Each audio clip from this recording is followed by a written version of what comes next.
महेश राज साहनी। घुमता बबुनी हो काहे ऐसे छूटा लहंगे में गाड़ा दे पाया जो हम खूटा हाय हाय हाय घुमता बबुनी हो काहे ऐसे छूटा लहंगे में गाड़ा दे पाया जो हम खूटा ऐसे जवानी देखल में तो घुम जाई मातिया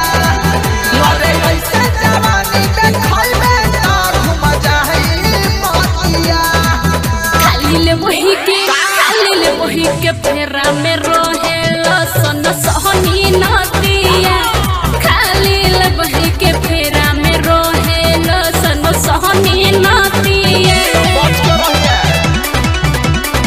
वही के फेरा महेश राज साहनी। सहनी नदिया वही के फेरा में सहनी नदिया विंध्यवासिनी रिकॉर्डिंग स्टूडियो दिल्ली। हमारा से तू काला मोहब्बत पड़ जाई महंगा नन्हे ऊपर में तो सब कोई देव नहीं मानब तोर कहना अरे तोरा को पूछी सहनी हमारा से तू काला मोहब्बत पड़ जाई महंगा नन्हे ऊपर में तो सब कोई देव नहीं मानब तोर कहना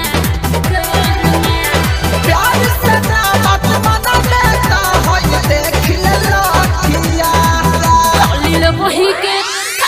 वही के फेरा में रोहे सन सहनी नदिया खाली ले वही के फेरा में रोहे सन सहनी नदिया अरे जो डीजे महेश निशाद साहनी साहनी फेरा में वही के फेरा में सहनी नदिया वही के फेरा में विंध्यवासिनी रिकॉर्डिंग स्टूडियो दिल्ली। छूट जाई होय ठप करे जा जब आ जाई है राधे माही बड़का सोहनी पंकज हो राइफल बेड़े बटे सब भी रहे अरे महेश साहनी किलोरा। जाई होय ठप करे जा